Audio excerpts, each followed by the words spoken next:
30 KG ভরের একটি বস্তুর উপর 300 নিউটন বল ক্রিয়া করায় বস্তুটি ত্বরণ প্রাপ্ত হলো।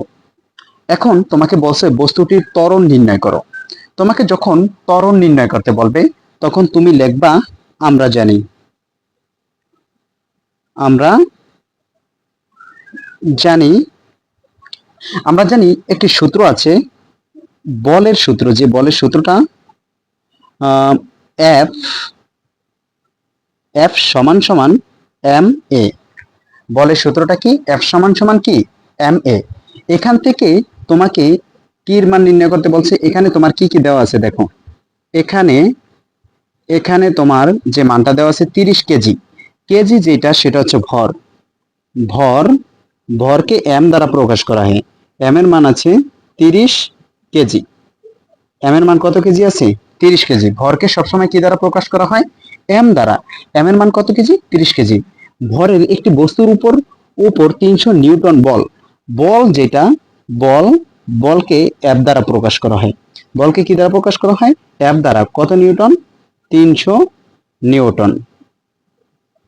300 নিউটন বল প্রয়োগ করা হয়েছে। এখন তোমার দুইটা আছে, নাইকে এ কি নেই? ত্বরণ। তোমার ত্বরণ ত্বরণ হচ্ছে এ। এ সমান সমান কি? হট, অর্থাৎ তোমাকে ত্বরণ বের করতে বলছে। এই অঙ্কটাতে তোমাকে ত্বরণ বের করতে বলছে, তো তুমি কি করবা?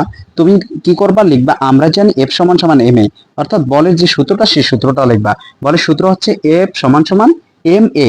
তোমার এখানে যে কোনো একটা এফ বের করতে বলুক, এম বের করতে বলুক, অথবা এ বের করতে বলুক, ত্বরণ বের করতে বলুক, যে কোনো একটা বের করতে বললে তুমি সেম সূত্রটা অ্যাপ্লাই করবা।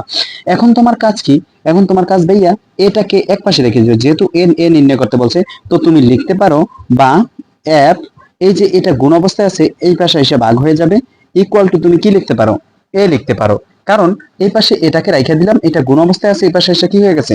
ভাগ হয়ে গেছে। অতএব এ সমান সমান আমি লিখতে পারি এফ ডিভাইডেড বাই কি? এম। একটু ভালো করে খেয়াল করো। এ সমান সমান আমি লিখতে পারি এফ ডিভাইডেড বাই কি? এম। এখন এ মানেই হচ্ছে ত্বরণ, যেহেতু তোমাকে ত্বরণ নির্ণয় করতে বলছে, সো এবার তুমি মান বসায় দাও। তো এফ এর মান কত? এফ এর মান আছে কত? 300। আর ভাগ হচ্ছে কত? 30। ভাগ এম, এম এর মান হচ্ছে 30। তো 300 কে 30 দ্বারা ভাগ করো। 300 ভাগ হচ্ছে কত? 30। 300 কে যদি 30 দ্বারা ভাগ করা হয় 10 আসবে। কত আসবে? 10। তাহলে 10 মিটার পার সেকেন্ড স্কোয়ার।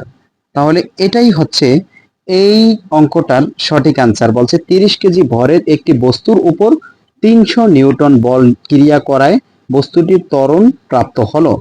বস্তুটির ত্বরণ প্রাপ্ত হলো। তাহলে বস্তুটির ত্বরণ নির্ণয় করো। তোমাকে যখন ত্বরণ নির্ণয় করতে বলবে, ত্বরণ ত্বরণ যখন নির্ণয় করতে বলবে ভাইয়া, তুমি তখন যা যা আছে তুমি উঠে নাও। ভর ভর দেওয়া আছে, এই যে ভর কেজি। কেজি যেটা, এটা ভর। ভরকে এম বলা হয়। এম এর মান কত? 30 কেজি। এবং বস্তুটির উপর কত? নিউটন। যেটা নিউটন দেওয়া থাকবে ওইটা বল। বল বল হচ্ছে এফ। এফ এর মান কত? 300 নিউটন। এখন তোমাকে বলছে ত্বরণ কত? ত্বরণ ত্বরণ সবসময় এ বলা হয়। ত্বরণ বলা হয় কি? এ কে। এ সমান সমান কি? হট, অর্থাৎ ত্বরণ তোমাকে বের করতে বলছে। যখনই তোমাকে এমন অঙ্ক আসবে তখন তুমি লিখবে আমরা জানি এফ সমান সমান এম এ, অর্থাৎ বলের যে সূত্রটা সেই সূত্রটা অ্যাপ্লাই করবে। এফ সমান সমান কি? M A. সো এখন তোমাকে কি নির্ণয় করতে হবে? এ। তাহলে এ এই পাশে রেখে দাও। এইটা কি অবস্থায় আছে? গুণ অবস্থায় আছে। এর সাথে এটা অপর পাশে এসে কি হয়ে যাবে? ভাগ হয়ে যাবে। তো এটা আমরা সাজিয়ে লিখলাম এ সমান সমান এফ ভাগ কি? এম। এখন তুমি কি করবা? এফ এর মান, এফ এর মান কত আছে? 300।